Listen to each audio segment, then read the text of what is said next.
teachers. Atong mga langdong teachers. Again, good afternoon. No? Afternoon, sir. As naman yung kuan in English ako naman yung Bisaya ko na.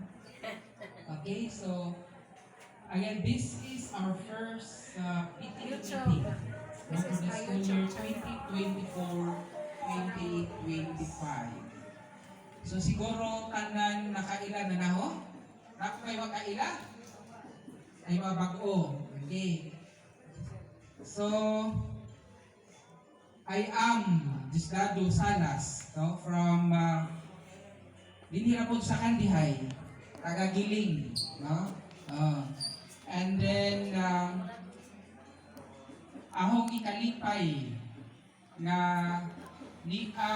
or ning sanong mo sa tawag no sa ato ang meeting karon na schedule no August 9, 2024 aron nga ato ang pagahisgutan ang atong mga activities o atong mga dapat buhaton aron nga ang atong mga estudyante malambok o ang atong eskwelahan usab mulambok, no? Again, it is a great pleasure to have you all here